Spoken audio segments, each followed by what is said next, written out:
यो फेसबुक सामाजिक सञ्जालमा पूर्ण आले भन्ने मान्छे नेपालको सायद त्यहाँनिर हेरेको ललितपुर भन्ने नाम जग्गा लेखिरहेको थियो। यो व्यक्तिले एकपट्टि बाइबल एकपट्टि श्रीमद् भगवत गीता राखेर अनि क्रिस्चियन्सहरूले यस्तो भन्छ अनि बाइबलमा यस्तो भनेको छ भनेर वचन दिएर दाबी गरेर भन्दैछ।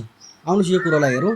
र यो व्यक्तिले कहाँसम्म झुट बोल्दैछ, अरे लालसन लगाउँछ या दोष लगाउँछ भने पनि सही ढाँचामा र सही तरिकामा लगाऊ ताकि हामीलाई पनि जवाब दिनु मजा आओस्। अब यस्तो गलत कुरोहरू लगाइरहेछ, हरेक कुराको नचाहिँदो जवाब दिइबस्नु पनि मन पर्दैन, तर पनि म यो कुराको जवाब दिन चाहन्छु। यो व्यक्तिले भन्दैछ कि क्रिस्चियन्सहरूले, सायद नेपालको हो र नेपालकै क्रिस्चियन्सहरूकोबाट सुनेको होला, क्रिस्चियन्सहरूले भन्छ अरे येशू ईश्वर हुनुहुन्छ भनेर भन्छ अरे। अनि त्यसको साइडमा येशूले यूहन्ना 8:40 म ईश्वरद्वारा पठाएको मानिस हुँ भन्छ अरे। तर यूहन्ना 8:40 त्यो वचनै छैन, त्यहाँ गलत छ र उसले यहाँनिर गलत वचनलाई लगाएको छ। तिमीले पूर्ण आले तिमीले राम्रोसँगले पहिले यूहन्ना 8:40 पढ्नु यदि बाइबल छ भने, या मोबाइलमा खोज्दा पनि हुन्छ। यूहन्ना 8:40 वचन तिमीले गलत दाबी गर्दैछौ। अर्को कुरा, यो येशू सबै थोक गर्नु सक्नुहुन्छ अरे। अभियसली हामी यो मान्छौँ, तर उसको साइडमा फेरि म आफ्नो बलमा केही गर्न सक्दिनँ भनेर यूहन्ना 5:30 भन्दैछ। अब यो यूहन्ना 5:30 जुन तिमीले दाबी गर्यौ पूर्ण आले, यो जुन चाहिँ छ अलिक तल माथि पनि त पढेर हेर्नु, खालि एउटा मात्रै कुरा टिपेर त भएन नि त। यहाँनिर प्रभुले मानिसलाई प्रचार गर्दैछ र स्वर्गीय राज्यको बारेमा भन्नु हुँदैछ। अनि यहाँनिर प्रभुले मलाई चाहिँ पिता परमेश्वरले पठाउनु भएको। अब यहाँ आएर चाहिँ म आफ्नो बारे मात्रै बोल्यो भने त मैले आफ्नो मात्रै गरेँ नि त, पिताको काम पो गर्नु आएको त, मैले मिसन बोकेर आएको छु, एउटा उद्देश्य बोकेर आएको। त्यसैले गर्दा यहाँनिर चाहिँ म आफ्नो बलमा केही गर्नु सक्दिनँ, तर मेरो पिताले मलाई पठाउनु भएको अनि म उहाँसँग भएर युनिटी एकता र उहाँ जस्तै स्वभाव बोकेर म यो काम गर्नु आएको भनेर भन्दैछ। अर्को वचन फेरि यहाँनिर उसले के भनेको छ, येशू ईश्वरको पुत्र हुनुहुन्छ अरे। ईश्वर होइन, सबभन्दा पहिला यहाँनिर म हाम्रो क्रिस्चियन सङ राइटरहरूलाई पनि भन्न चाहन्छु कि आफ्नो लिरिक्समा ईश्वर भन्ने शब्द प्रयोग नगरेकै राम्रो। त्यही भएर मान्छेले कमजोरी पाउँछ भन्नु। हाम्रो प्रभु चाहिँ प्रभुका प्रभु महान प्रभु हुनुहुन्छ। ईश्वरको पनि ईश्वर चाहिँ परमेश्वर हो। पर भनेको के हो, प्राइम, फर्स्ट भन्ने कुरा। परमेश्वर प्राइम हो, सुप्रिम। तर यहाँ सङहरूमा कतिहरूमा ईश्वर ईश्वर भनेर युज गर्छ। यो युज गर्नु पनि हामी आफ्नै कमजोरी देखाउनु हो। सायद यो मान्छेले पनि त्यही पक्रेको होला। म मानिसको पुत्र हुँ भनेर यूहन्ना 12:23 भनेर यो मान्छेले दाबी गर्दैछ पूर्ण आलेले। तर यूहन्ना 12:23 यो वचनै छैन। यो मान्छेले यहाँ पनि गलत बोल्दैछ। यूहन्ना 12:23 गलत भर्स बोल्दैछ।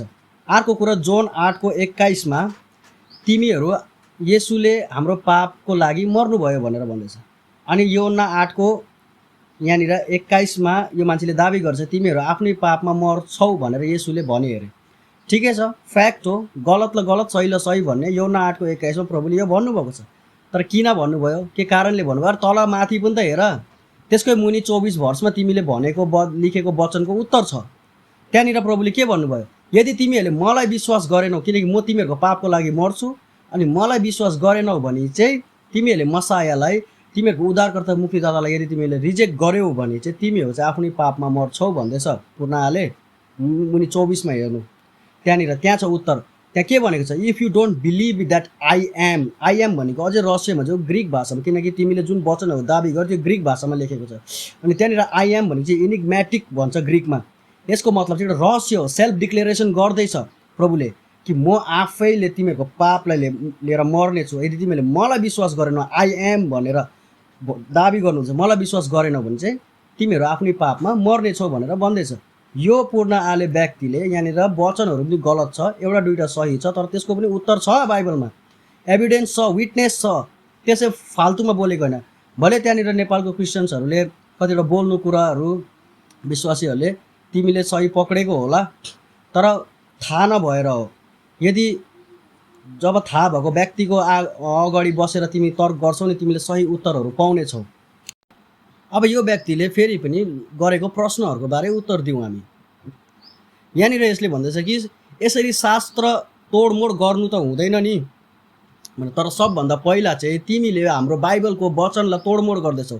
शास्त्र तोड्ने काम त तिमीले पनि गर्दैछौ, त उनीहरू र तिमीमा के फरक रह्यो? तिमीले त्यहाँनिर गलत वचनहरू दाबी गर्यौ। सबभन्दा पहिला गलत वचन तिमीले दाबी गरेको फर्स्टकै वचन यूहन्ना 8:40 जुन तिमीले दाबी गर्यौ त्यो गलत छ। अर्को कुरा, यूहन्ना 12:23 पनि वचन त्यहाँनिर त्यस्तो बाइबलमा लेखेकै छैन, त्यो पनि गलत छ। खोलेर हेर, अर्को कुरा अनि अरू वचनहरूको त उत्तर दिएको छ, ध्यानले सुन्नु। र मुनि पनि सृष्टिको सिर्जना गर्ने म नै हुँ भनेर भन्छ। यो हरेक पुस्तकले गरेको मतलब बुकले गरेको छ, चाहे श्रीमद् भगवत गीता होस्, बाइबल होस्, कुरान होस् या अन्य जति पनि धर्मशास्त्रको पुस्तकहरू छ, सबैले आफ्नो धारणा राखेको छ। तर हामी मान्छे जसले सुन्छ, हरेक पुस्तकले आफ्नो दाबी गरे तापनि हाम्रोमा एभिडेन्स छ, हिस्टोरिकल फ्याक्ट छ, आर्कोलोजिकल एभिडेन्सहरू छ, आई विटनेसहरू छ, त्यसैले गर्दाखेरि बाइबललाई विश्वास गरेको। अब अरू पुस्तकहरू हेरौँ भने कतिवटा मिथ छ, कतिवटा एभिडेन्स छैन, आई विटनेस छैन, दन्ते कथा जस्तै कुराहरू छ। कम्प्यारिजन गरौँ भने अझै धेरै कुराहरू निस्किन्छ, तर मेरो त्यो विषय होइन। तर तिमीले बाइबललाई राख्यौ, त्यही भएर बाइबलको कुरा भनेको। बाइबललाई विश्वास गर्नु। सृष्टिको सिर्जना गरे भनेर बाइबलले दाबी गर्दैछ त ठिकै छ, दाबी गरे त उसले आफ्नो दाबी गरे अनुसार आर्कोलोजिकल फ्याक्ट, हिस्टोरिकल एभिडेन्स, अनि त्यहाँदेखि आई विटनेस र लेख्ने मान्छेहरू पनि कसरी पढालिखा भए र कसरी लेख्नु सके, लिपि के युज गरे, हो त्यो सबै कुरोहरू फ्याक्ट राखेको छ, त्यसैले हामी विश्वास गर्छौँ। अर्को कुरा श्रीकृष्णले भने भएको छ भन्ने कुराहरू, यो सबै कुरा सबै जति पनि लिडर्सहरू आए, रिलिजियस लिडर्सहरू, उनीहरूले सबैले आफ्नो आफ्नो दाबी गरेको छ। मोहम्मदले, श्रीकृष्णले या अन्य जिजस क्राइस्टले सबैले दाबी गरेको छ, दाबी गरेको छैन भन्दिनँ, दाबी गरेको छ। तर जब हामी यिनीहरूको छेउमा आउँछौँ र यिनीहरूको जीवन शैली हेर्छौँ, यिनीहरूको गवाईलाई हेर्छौँ, यिनीहरूले गरेको कामलाई हेर्छौँ, ती कुराहरू मध्येमा मलाई जिजस क्राइस्ट चाहिँ मन परेको।